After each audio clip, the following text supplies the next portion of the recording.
All right. So my opponent, Brady, his proposition and the claim of fact was the high legal age to drink in the United States leads to negative behaviors like alcohol.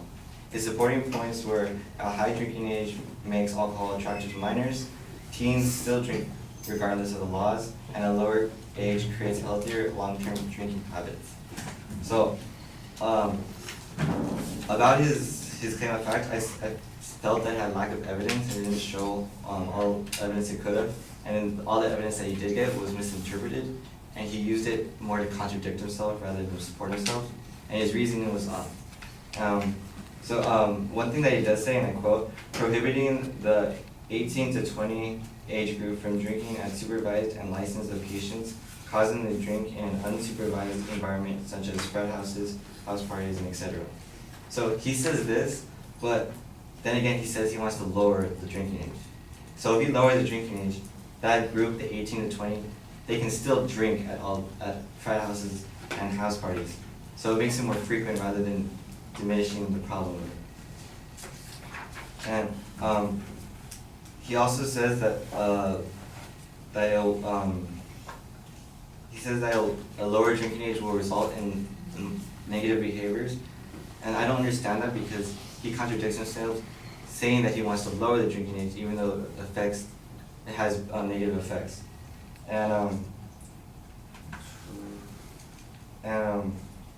If he was to lower the drinking age to 18, it would only cause more problems because 18 is the age that most people start at college or they're in high school, and that makes it more convenient for high schoolers to obtain alcohol from these people because they can either bribe them or pay them to buy alcohol for them.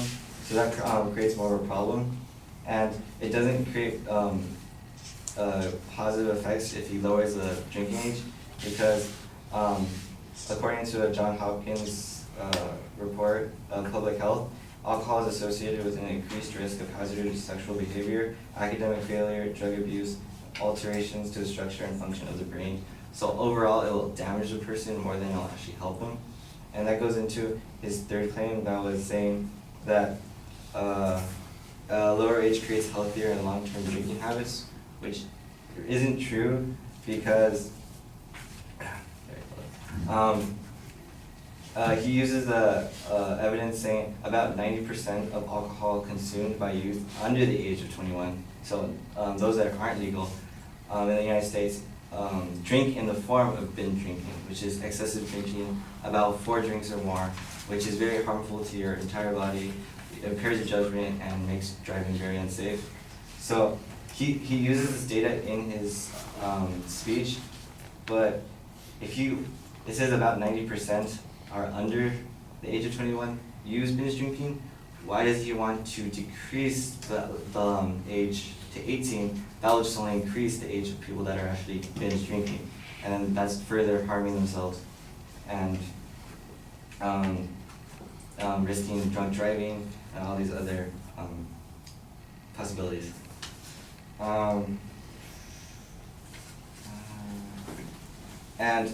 According to the Mothers Against Drunk Driving statistic in 2010, the highest drunk driving rates were found amongst those ages 21 to 25, which was 23.4%, and 18 to 20, which is 15.1%.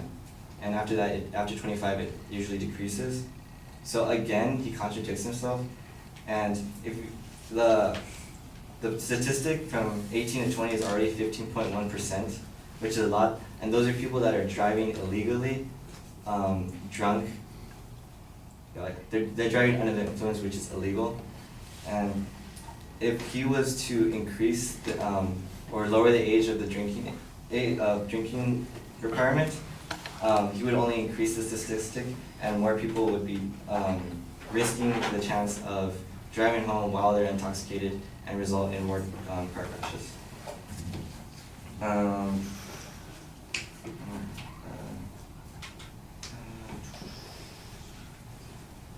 He also mentions a lot during his speech about suggestions of having supervised drinking and how that wouldn't be as bad if parents or guardians were among the like children that or kids, teenagers that were drinking, he says this, but he never explains thoroughly how it affects, like how the supervision will occur, because it'll cause more problems.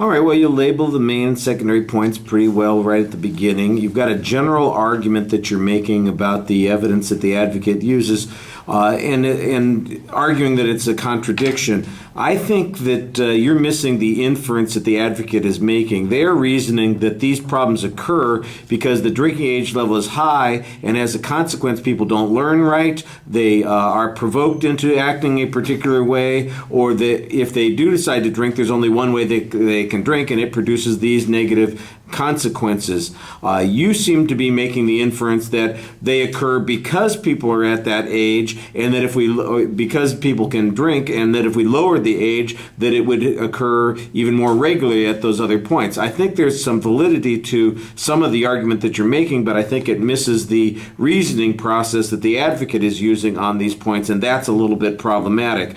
I do think that you have a good question right there at the end when they talk about supervised drinking. That's an argument that comes up earlier as well, suggesting that maybe people would be more responsible with their drinking. I think that that's a big assumption in these arguments. Where are you? I know you're there somewhere. There, here. I think that's a big argument in these assumptions, the idea that, oh, if we lowered the drinking age, then people in college would drink less. I don't know, does that really sound like what would happen at a frat party? Oh, it's okay that the drinking age is now 18, so instead of consuming a case, I'll only have one. That seems counterintuitive to me, to the behavior in these kinds of institutions, and I think that's one of those things that doesn't get considered in the argument here. You ought to be a little bit more direct in attacking the assumptions that are being made there. Like I said, I do think that you've kind of misunderstood the reasoning that the advocate is trying to use here. I'm not saying that their reasoning is valid. I'm just saying that you've not looked at the way they've reasoned. You are kind of just going with your own reasoning on this particular point, and I think that is problematic, and that's one of those big arguments. You make, oh, he's contradicting his point, Well, if his point is that the high ages is what caused these things, not that these things occur at these ages, and that if we lower it, that it'll occur more. He's actually saying that it would occur less as a consequence, because you wouldn't have that forbidden fruit thing, or they wouldn't drink because it's simply opportunistic, or they're trying to make an impression, and those sorts of things. I'm thinking about supervised drinking, by parents. Can you imagine? It's okay if you drink between the ages of 18 and 21 if you have your parents monitoring your drinking at the frat party. Yeah, that'll go over real well. I could say that one passing muster with people. All right.